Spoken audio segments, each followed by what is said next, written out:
Hi 7A, it's me, Miss Hayden, and I've just had a literature lesson with your class, and so there were a few new concepts that I went over that I'd like to teach you. Get ready. So the first thing we did was we went over the novel overview, which looks like this. It's got 4 criteria down the side, and this overview helps us to break down the novel into certain parts and to study the novel. So the first one is the setting, and as you know, your class is looking at Number the Stars. We haven't moved on just yet because we need to discuss it, me and you. So let's get ready. So in the novel overview, the very first thing that we look at is the setting of the novel.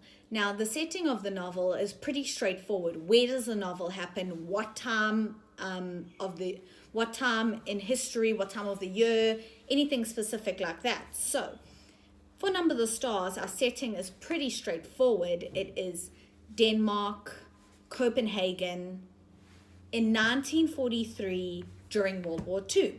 So as you know, this novel takes place during World War II, and it looks at what happened between the Nazi soldiers and the general population. It also looks at what people went through, and in particular here we're looking at Anne-Marie and Ellen. Okay, so this novel is set during World War II. It is also set in the country of Denmark, in the city of Copenhagen, and in the year 1943. All that information is either in your novel or on the blurb at the back of the novel. And then we move on to our characters. So there are quite a few characters in this novel, which is great, especially compared to the last novel you did, which was Iron David, because there were very few characters there. So our characters, we just list them, would be Anne-Marie, Ellen, Kirsty, the Johansons, which would be Mr. and Mrs. Johansson, the Rosens, Mr. and Mrs. Rosen, Lisa, Peter, Henrik, and the Nazi soldiers. Now, the Nazi soldiers are very important characters in this novel because they are the antagonists. They are our villains. They are the people who create the conflict for our main characters. Without the Nazi soldiers, there would be no story. There'd be no conflict. There'd be no resolution. We wouldn't have to have a story because without the Nazi soldiers, there'd be no story. They are the reason this story is being written. So, those are our characters. Then we moved on to our themes, and I know you've done this already, but this is an overview. It's looking at the important bits and pieces. So, our themes, three main themes were war, which was illustrated in the constant presence of the Nazi soldiers, and you know, the way they interrogated people during the novel. They came across Anne-Marie multiple times, and it was quite a big conflict to overcome during this novel, the Nazi soldiers. So war, all right? And then the second theme we dealt with was bravery. Now, obviously, Anne-Marie, Ellen, the entire set of characters had to be very brave within this novel because bravery is illustrated in so many different ways. You know, Anne-Marie would stand up to the soldiers for her friends. Anne-Marie would put her life at risk, her safety at risk to help people, okay? Towards the end of the novel, Anne-Marie puts the handkerchief in a basket and she encounters soldiers and they interrogate her, and she carries on and she picks up the handkerchief and she runs to Hendrik and she takes it to him so that he can help save the Jews. And then our very last theme was friendship. Friendship becomes very important in this novel. Anne-Marie and her mother and her father and her uncle, they all oftentimes lay their lives down and they say, we will help you, we will be your friend, we will show you what it means to be a real friend, we will protect you, we care for you. Okay, so friendship is illustrated in Anne-Marie and Ellen's relationship, in Mrs. Johansson and Mrs. Rosen's relationship, having coffee every afternoon. It's a big part of this novel because if they weren't good friends, they wouldn't help each other. So under that one, we just list war, bravery, friendship. I mean, there's a whole lot of other themes. We could go on and we could list on and on and on forever, like growing up, responsibility, family, all of those things. But these three come up time and time again. They are constantly moving throughout the novel and building up reasons why they are themes. And then the last item on your overview here is narration. Now, narration is not something we've looked at before, so there's this little worksheet, okay? And this little worksheet tells me about the types of narration. So, as you know, a narrator is someone who tells a story, and narration is defined as the act of telling a story. Now, in drama, we use narrators all the time. They're the person who is giving us all the background information, the person who is telling us what characters are doing and why. So it's a point of view from which the story is told. It can also be seen as the voiceover. In a lot of movies, there's a voiceover and they tell us what's happening or what has happened, and those are our narrators. So there are three types of narration, and they're very simple to remember: first person narration, second person narration, and third person narration. Simple, straightforward. They each have their own ideas, so we're going to be looking at them. So first person narration is the easiest one to identify because it is when a character is telling a story. So it feels personal because the character is speaking directly to you as the reader.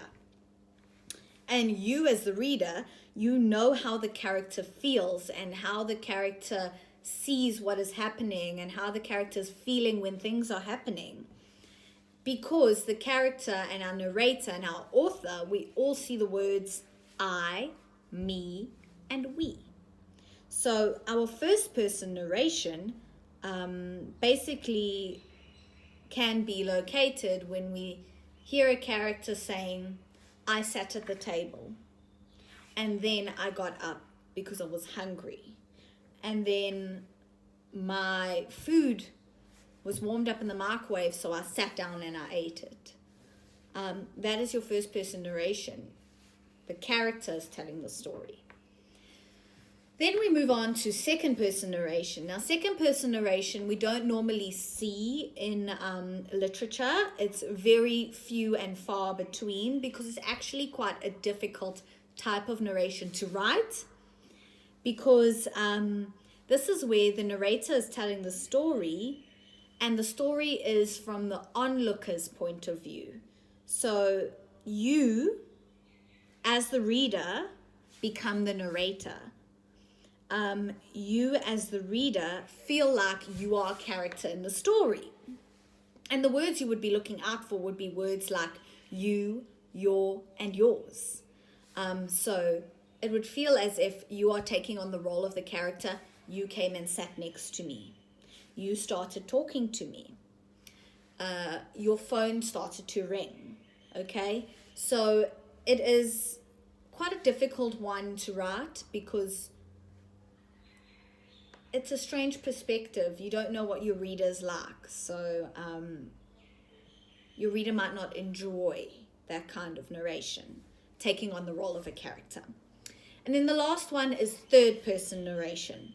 So now in third person narration, there's also an external narrator, and they tell the story and they speak about the characters because the narrator is not directly involved in the story.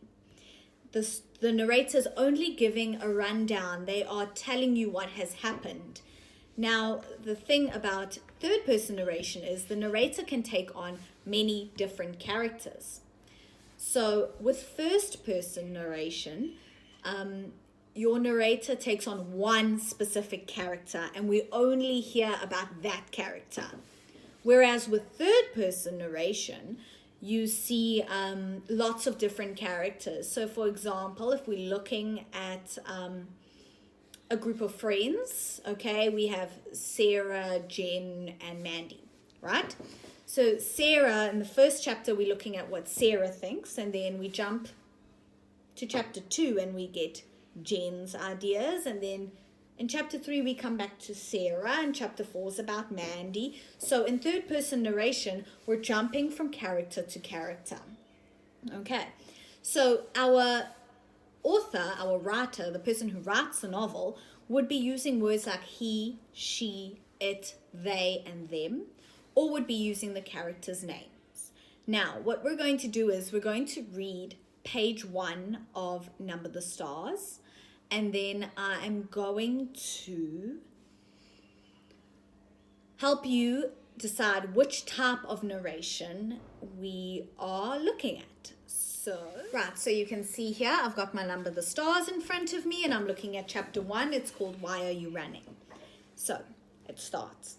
I'll race you to the corner, Ellen. Anne-Marie adjusted the thick leather pack on her back so that her school books balanced evenly. Ready? She looked at her best friend. Ellen made a face. No, she said, laughing. You know I can't beat you. My legs aren't as long. Can't we just walk like civilized people? She was a stocky 10-year-old, unlike lanky Anne-Marie. We have to practice for the athletic meet on Friday. I know I'm going to win the girls' race this week. I was second last week, but I've been practicing every day. Come on, Ellen, Anne-Marie pleaded, eyeing the distance to the corner of the Copenhagen street. Please. Ellen hesitated, then nodded and shifted her own rucksack of books against her shoulders. Oh, all right. Ready, she said. Go, shouted Anne-Marie, and the two girls were off, racing along the residential sidewalk. Anne-Marie's silvery blonde hair flew behind her, and Ellen's dark pigtails bounced against her shoulders. Right, so now looking at this novel, let's ask ourselves, were there a lot of you, yours, and your in there? No, so we can rule out second person. So we're left with first and third. Right, so is Anne-Marie telling the story? No, neither is Ellen. So it's not exactly from one of the characters' point of view. It's not first person narration because you answered no. Anne-Marie is not telling the story. Ellen is not telling the story. We're watching them, so it can't be first person narration. So then we're left with third person narration. The use of the characters' names. We saw the name Anne-Marie. We saw the name Ellen quite a bit. We also heard she a lot, okay? She adjusted. She eyed. She. We didn't really hear I. So we can tell that the narrator is not directly involved in the story, but they're telling us what's happening. That makes it third person narration. So now we go back to our novel overview. And right here next to number 4, narration, we fill in third person narration. Right. So that brings us to more or less the end of this lesson. We went on to look at character sketches and themes and just discuss our characters a little bit. We know that Anne-Marie is a 10-year-old girl. She's got blonde hair, blue eyes. She's tall and lanky. She's Danish. She's Christian. She's also brave. She's athletic. She's energetic. She's spunky. She's full of life. She's optimistic, and she's a good friend. And then we looked at Ellen, who they've clearly made opposite to Anne-Marie's, where Anne-Marie's got blonde hair and blue eyes, Ellen has dark hair and dark eyes, and where Anne-Marie is tall and lanky, Ellen is short and stocky. So they've kind of made them opposites, in a sense that their outward appearance is very different, but their friendship is what's important. So when we look at Ellen, she is also a 10-year-old girl. She's got dark hair, dark eyes. She's short and stocky. She is dramatic. She's Danish, but she's Jewish. Very important point. she's dramatic, she's a little bit shy and reserved, also maybe anxious. She knows that her religion is her downfall at this point because of what's happening in her country. She's also a good friend. I mean, she is there for Anne-Marie, even though in the very first chapter we see that Ellen doesn't enjoy running, or Ellen doesn't want to run. She gives in to her friend because she wants her friend to feel like they are interested in each other's likes and dislikes. And then we went on to look at the themes of the novel, and we spoke about them earlier in this video. War, friendship, bravery. You can add in growing up and family, responsibility, all of that sort of thing.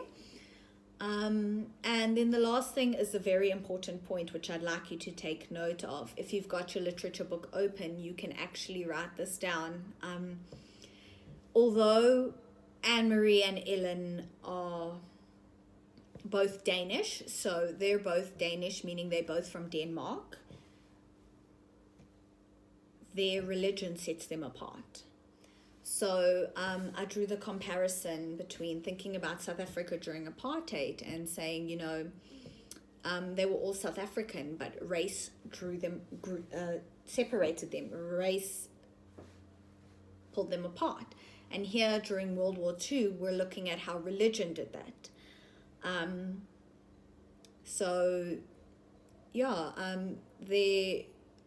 They were both Danish, but their religion made the one fear the soldiers, made the one more anxious around the soldiers, made the one have to escape her own country in order to be safe. Whereas the other one was a little bit more confident around the soldiers. She knew she was safe. So that's the difference here. And that's all from me. Grade 7s. I look forward to seeing you again in another video lesson. Bye.